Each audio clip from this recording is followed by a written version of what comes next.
وَلَلْآخِرَةُ خَيْرٌ لَكَ مِنَ الْأُولَى وَلَسَوْفَ يُعْطِيكَ رَبُّكَ فَتَرْضَى۔ بسم اللہ الرحمن الرحیم۔ السلام علیکم ورحمۃ اللہ وبرکاتہ۔ میں امید کرتی ہوں کہ آپ سب ایمان اور صحت کی بہترین حالتوں میں ہوں گے۔ اللہ سبحانہ تعالیٰ ہمیشہ آپ کو اچھے حالوں میں رکھے اور آپ کی طرف بڑھنے والے ہر شر کو خیر میں بدل دے، آمین۔ دعا سیریز کا آج ڈے 4 ہے، تو ہم سٹارٹ کرتے ہیں۔ رب اشرح لی صدری ویسر لی امری واحلل عقدۃ من لسانی یفقہوا قولی رب زدنی علما۔ آج کا ٹاپک ہے دعا کی شرائط، ٹھیک ہے۔ سب سے پہلے آپ کو اس کو سمجھنا پڑے گا کہ شرائط کیا ہوتی ہیں۔ شرائط کیا ہوتی ہیں؟ Rules, right. یہ کام کرنے سے پہلے آپ کو یہ شرط پوری کرنی پڑے گی تو آپ کا یہ کام ہوگا، ٹھیک ہے۔ دو باتیں ہیں دعا کے حوالے سے، ایک ہے دعا کی شرائط اور ایک ہے دعا کے آداب۔ دعا کے آداب انشاءاللہ ہمارا نیکسٹ ٹاپک ہوگا۔ اب شرائط کو کیسے سمجھا جائے؟ جیسے کوئی انسان جاب کے لیے جاتا ہے تو وہاں شرط لگائی جاتی ہے کہ آپ کی ایج لمٹ یہ ہونی چاہیے، اگر آپ کی عمر اس سے اس کے درمیان ہے تو آپ کو جاب ملے گی۔ آپ کی کوالیفیکیشن کیا ہے، ٹھیک ہے۔ تو انہوں نے کرائٹیریا سیٹ کیا ہوتا ہے، ان کی شرائط ہوتی ہیں، اگر آپ اس کے مطابق اترتے ہیں تو پھر آپ کو جاب دی جاتی ہے۔ پھر آپ کو طریقہ کار بعد میں سکھایا جاتا ہے کہ آپ کو جاب کیسے کرنی ہے۔ تو وہ طریقہ کار آداب میں آ گیا، اور جو کرائٹیریا ان کا وہ جو شرائط ہو گئی، ٹھیک ہو گیا نا۔ جیسے اگر کوئی انسان ڈرائیونگ لائسنس لینا چاہتا ہے تو اس کو CNIC نمبر دینا ہوگا اپنا، ٹھیک ہے نا، اپنی ایج بتانی ہوگی کہ کیا۔ اب اگر کوئی ڈرائیونگ سیکھ لیتا ہے، یعنی آداب اس نے سیکھ لیے لیکن اس نے شرائط ہی پوری نہیں کی، اس کا کام کبھی نہیں ہو سکتا، کیونکہ اس کو الاؤ ہی نہیں کیا جائے گا کہ تمہاری تو ایج ہی نہیں ہے تو تم تو ڈرائیونگ نہیں کر سکتے۔ بے شک آپ نے سیکھ لی ہے، اب آپ نے آداب سیکھ لیے سارے کے سارے، لیکن آپ نے دعا کی شرائط پوری نہیں کی تو آپ کی دعا قبول نہیں ہو سکتی۔ اس لیے بہت سے لوگ یہ شکوہ کرتے ہیں کہ ہماری دعائیں تو قبول نہیں ہوتی، کیونکہ انہوں نے دعا کی شرائط ہی پوری نہیں کی ہوتی۔ تو انشاءاللہ آج ہم وہ سیکھیں گے۔ پہلی شرط کیا ہے؟ دعا میں اخلاص ہونا۔ اخلاص کیا ہوتا ہے؟ خالص۔ جیسے سورہ اخلاص ہے جس میں پیور اللہ سبحانہ تعالیٰ کی تعریف بیان کی گئی ہے، اللہ ہے کون، اللہ کا تعارف بیان کیا گیا ہے، ٹھیک۔ قل هو اللہ احد، کہہ دو کہ اللہ ایک ہے، پورا اخلاص ہے اس کے اندر، کوئی شرک نہیں۔ اسی طرح دیکھیں جتنی بھی عبادات ہیں اگر ان میں شرک آ جائے، شراکت آ جائے، جیسے آپ نماز ادا کر رہے ہیں اور آپ وہ نماز کسی کے لیے ادا کریں کہ کوئی آپ کو دیکھے اور آپ کی تعریف کرے، تو آپ کا عمل وہ ضائع ہو جاتا ہے، کیونکہ آپ نے اس کی شرط پوری نہیں کی۔ آپ نے روزہ رکھا، کس لیے روزہ رکھا؟ تاکہ سب کو پتہ چل جائے میں بہت روزے دار ہوں، ٹھیک ہے۔ آپ نے تہجد پڑھی اس لیے کہ آپ سب کو بتا سکیں کہ آپ رات کو اٹھتے ہیں اور اٹھ کے دعا کرتے ہیں۔ تو آپ نے عبادات کی جو شرائط تھی وہ پوری نہیں کی تو آپ کی عبادت قبول نہیں ہوں گی۔ تو ہم نے پڑھا تھا کہ دعا بھی ایک عبادت ہے، تو دعا کے اندر بھی یہ شرط ہے کہ اس میں اخلاص ہو، خالص ہوں آپ، یعنی آپ اللہ سبحانہ تعالیٰ سے مانگ رہے ہوں، ٹھیک ہے۔ سورہ الاعراف میں آتا ہے بے شک جنہیں تم اللہ کے سوا پکارتے ہو وہ تمہاری مثل بندے ہیں، یعنی جن کو آپ اللہ کے سوا پکارتے ہیں وہ تو آپ ہی کی طرح کے بندے ہیں۔ اس کا مطلب کہ آپ کی دعا کے اندر شراکت آ گئی ہے، آپ اللہ سے نہیں مانگ رہے بلکہ آپ بندوں سے مانگ رہے ہیں، اس میں اخلاص نہیں ہے۔ یعنی آپ نے جو پکارا وہ اپنے رب کو نہیں پکارا، آپ نے تو اس کی مخلوق کو پکارا ہے، اس میں تو اخلاص نہیں ہوگا، اس میں تو پیورٹی نہیں ہوگی، تو کیسے وہ دعا قبول ہوگی؟ وہ تو آپ ہی کی طرح کے بندے ہیں جن سے آپ مدد مانگتے ہیں، تو آپ نے تو اللہ سے مدد مانگنی ہے انشاءاللہ۔ یہ جو من دون اللہ ہے یہ کیا ہے؟ یہ جو آیت تھی ان الذین تدعون من دون اللہ عباد امثالکم، اس میں من دون اللہ کیا ہے؟ اللہ کے سوا، یہ بے شک جنہیں تم اللہ کے سوا پکارتے ہو وہ تمہاری مثل ہے۔ دون اللہ مطلب اللہ کے سوا، تو اللہ کے سوا میں ہر وہ چیز شامل ہے جو اللہ کے علاوہ ہے، ٹھیک ہے، جسے اللہ نے پیدا کیا، اس میں انسان بھی، حیوان، جانور سب آ جاتے ہیں۔ تو اگر آپ اللہ کو چھوڑ کے ان سب کی عبادت کریں گے، ان سب کو پکاریں گے، تو گویا آپ نے شرک کیا ہے، آپ نے اللہ سے نہیں مانگا، ٹھیک ہے۔ ایک بڑی خوبصورت حدیث ہے، نبی صلی اللہ علیہ وسلم نے اپنے چچا زاد بھائی جو ابن عباس تھے ان کو کچھ جو ہے وہ بات کہی تھی، وصیت کی تھی، وہ میں آپ کو بتاؤں گی۔ نبی صلی اللہ علیہ وسلم نے فرمایا اے لڑکے میں تمہیں چند کلمات سکھاتا ہوں، تو اللہ تعالیٰ کے احکام کی حفاظت کر، اللہ تعالیٰ تیری حفاظت کرے گا۔ اللہ کے احکام کی، اللہ کے حکموں کی حفاظت کر، اللہ تعالیٰ تیری حفاظت کرے گا. تو اللہ تعالیٰ کے احکام کی حفاظت کر، تو اسے اپنے سامنے پائے گا. تجھے جب کوئی سوال کرنا ہو تو اللہ تعالیٰ ہی سے کر، اور جب مدد مانگنی ہو تو اللہ تعالیٰ ہی سے مانگ. کتنی خوبصورت بات ہے. ہم نے سارے احکامات پورے کرنے ہیں تو پھر رب اسی طرح ہوگا جیسے ہم اس کو اپنے سامنے پائیں گے، فوراً اللہ ہماری پکار کا جواب دے گا. لیکن کرنا کیا ہے کہ سوال کرنا ہے، مدد مانگنی ہے تو اللہ سے مانگنی ہے، اور کسی سے نہیں مانگنی. لوگ روتے رہتے ہیں، دوسروں سے مانگتے رہتے ہیں، ٹھیک ہے، اسی لیے ان کی پوری نہیں پڑتی، ان کی دعائیں قبول نہیں ہوتی، ان کے مسئلے حل نہیں ہوتے. تو ہمیں مانگنے تو خالصتاً اللہ سے مانگنے. پھر وہی بات، ایاک نعبد و ایاک نستعین، اللہ صرف تیری عبادت کرتے ہیں اور صرف تجھی سے مدد مانگتے ہیں. تو یہ جو صرف تجھی سے مدد ہے، یہ کیا؟ یہ اخلاص ہے، اللہ کو یہی تو چاہیے. تو ہم نے ایسے نہیں کرنا کہ مسائل پریشانیاں آئی ہیں تو ان کے چھٹکارے کے لیے ہم غار میں چھپ جائیں، اپنے کمروں کے دروازے بند کر لیں، کسی سے ملنا جلنا چھوڑ دیں. ایسے نہیں کرنا. ہم نے کیا کرنا ہے؟ ہم نے اس ذات کو پکارنا ہے. اللہ ہماری دعائیں قبول کرے گا انشاءاللہ، وہ ہمیں مشکلوں سے باہر نکالے گا. تو اگر ہم نے اپنے زندوں کے لیے دعا کرنی ہے تب بھی اخلاص کے ساتھ، ہم نے اپنے مردوں کے لیے دعا کرنی ہے تو بھی اخلاص کے ساتھ، اپنے لیے دعا کرنی ہے تو بھی اخلاص کے ساتھ. تو جو کچھ مانگنا ہے اخلاص کے ساتھ مانگنا ہے انشاءاللہ. دوسری کنڈیشن کیا ہے کہ دعا میں جلد بازی نہیں کرنی. اچھا، اس چیز کو آپ نے بہت اچھے طریقے سے سمجھنا جلد بازی کیا ہوتی ہے. سب سے پہلے یہ دیکھیں کہ دعا جو ہے نا وہ برباد ہو جاتی ہے جلد بازی کی وجہ سے. اب جلد بازی کیا چیز ہے؟ اس میں ایک حدیث آپ کو سناؤں گی. بندے کی دعا مسلسل قبول ہوتی رہتی ہے جب تک وہ کسی گناہ یا قطع رحمی کی دعا نہیں کرتا. ٹھیک ہے، تب تک قبول ہوتی رہتی ہے. نمبر 1، جب آپ کسی گناہ کی جو دعا نہیں کرتے. دوسرا، قطع رحمی، تعلق توڑنے کی دعا نہیں کرتے. اور جب تک وہ جلد بازی نہیں کرتا. اب سوال یہاں تو جلد بازی کیا ہے؟ تو رسول اللہ صلی اللہ علیہ وسلم سے پوچھا گیا جلد بازی سے کیا مراد ہے؟ تو آپ نے فرمایا مثلاً وہ کہتا ہے کہ میں نے بہت دعا مانگی ہے، مجھے یقین نہیں کہ میری دعا قبول ہو. تب وہ تھک جاتا ہے اور دعا کرنا چھوڑ دیتا ہے. یہ ہے جلد بازی. یعنی آپ کہیں کہ میں نے بہت دعائیں مانگی ہیں پر میری دعا قبول نہیں ہوئی، یا آپ مانگ رہے ہیں اور کہہ رہے ہیں میں دعا تو مانگ رہا ہوں لیکن مجھے یقین نہیں کہ دعا قبول ہو، اور پھر انسان تھک ہار کے دعا کرنا چھوڑ دیتا ہے. ٹھیک ہے، اکتا جاتا ہے اللہ سے مانگتے مانگتے. یہ ہے جلد بازی. ٹھیک ہے، اب دیکھیں اللہ کے فرشتے کیسے ہیں. قرآن میں آتا ہے اور جو فرشتے اس کے پاس ہیں وہ اس کی عبادت سے نہ تکبر کرتے ہیں اور نہ تھک کر عبادت چھوڑتے ہیں. اللہ کے فرشتے کیا کرتے ہیں؟ اللہ کی عبادت کرتے رہتے ہیں، کبھی بھی نہیں چھوڑتے، کبھی بھی نہیں تھکتے. اور ایک انسان ہے کہ وہ اللہ سے مانگ کے تھک جاتا ہے کہ میری دعا قبول نہیں ہوئی. ٹھیک ہے، ایک اور بڑی پیاری حدیث ہے کہ تم میں سے ہر ایک کی دعا اس وقت تک قبول کی جاتی ہے جب تک وہ یہ کہتے ہوئے جلد بازی نہیں کرتا کہ میں نے دعا مانگی تھی مگر وہ قبول نہیں ہوئی. یہ جلد بازی ہے.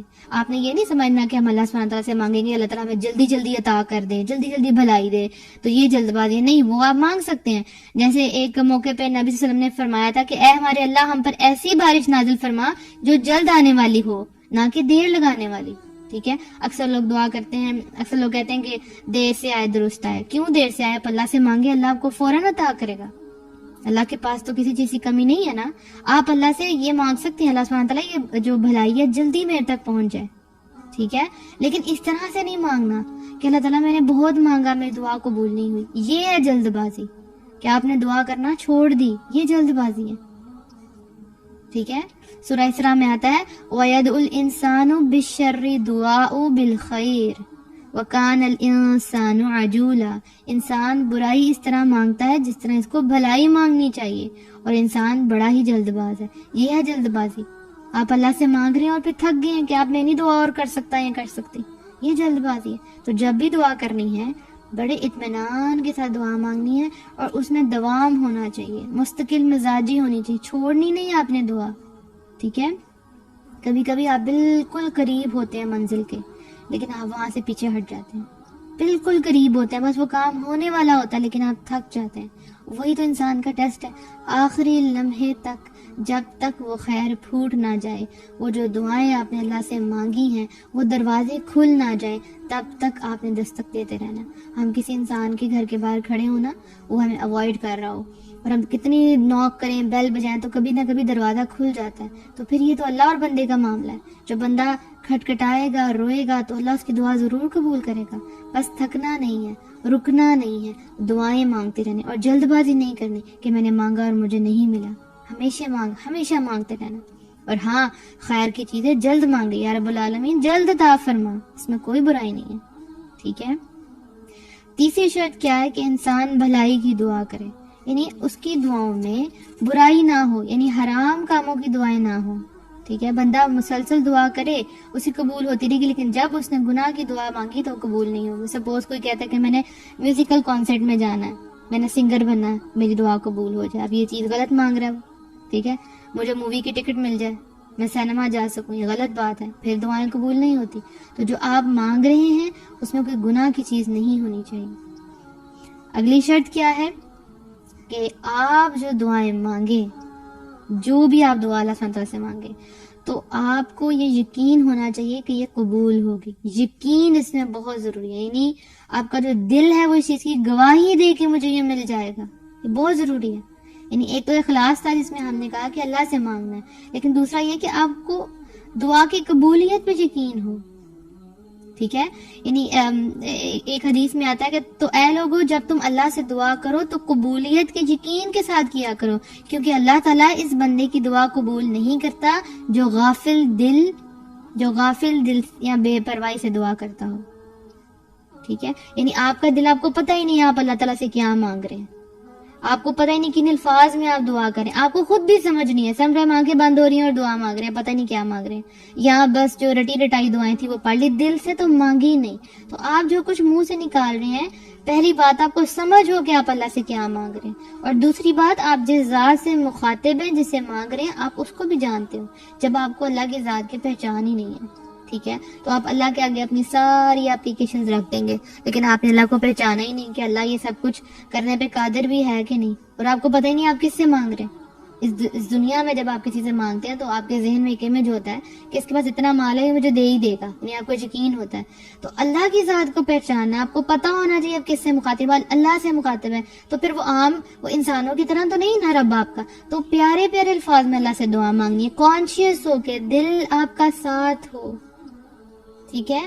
دل اور زبان دونوں کٹھے ہوں، ملے ہوں، یہ آپ کو پتا ہو کہ آپ کیا بول رہے ہیں. یعنی یہ نہیں کہ جلدی جلدی دعا مانگی، خود بھی سمجھ نہیں آئے کہ کیا مانگی، یا فضول جملوں میں دعا مانگ دی. ایسے دعائیں نہیں قبول ہوتی. غافل دل، بے پرواہ، بس اللہ تعالیٰ یہ عطا کر دے، یہ کر دے، یہ کر دے، اور بس دعا ختم، السلام علیکم، بس. ایسا نہیں کرنا آپ نے. جو مانگنا ہے وہ دل سے مانگنا ہے، اور پھر یہ یقین رکھنا ہے کہ میری دعا ضرور قبول ہوگی، ضرور قبول ہوگی. تو انشاءاللہ اللہ ضرور دعا قبول کرے. اس کے بعد ایک شرط کیا ہے دعا کی قبولیت کے لیے؟ پاکیزہ اور حلال رزق.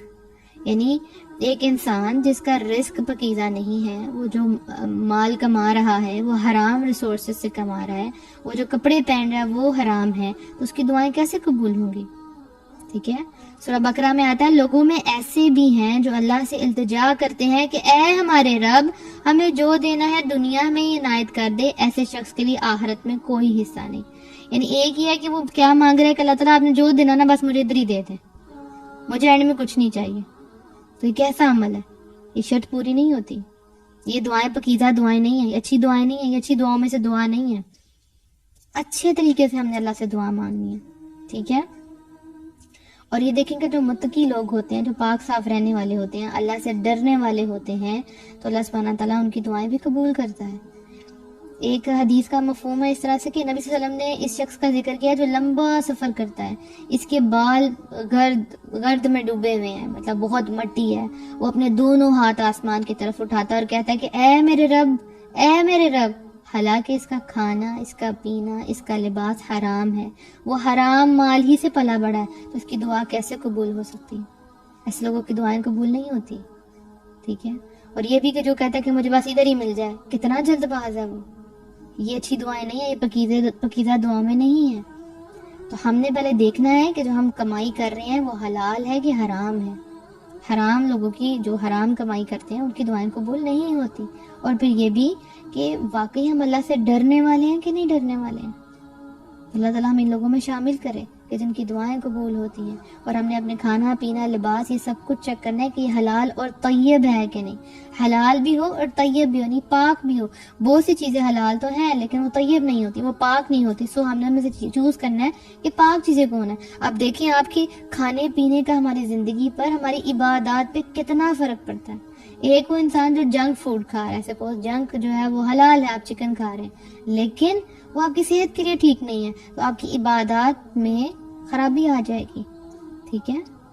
اس کے بعد اگلی شرط دیکھیں، بہت سے لوگ اس کو میں یہاں پہ کلیئر کر دوں، بہت سے لوگ جو ہیں وہ کہتے ہیں کہ نبی صلی اللہ علیہ وسلم پہ درود نہ بھیجیں تو دعائیں قبول نہیں ہوتی.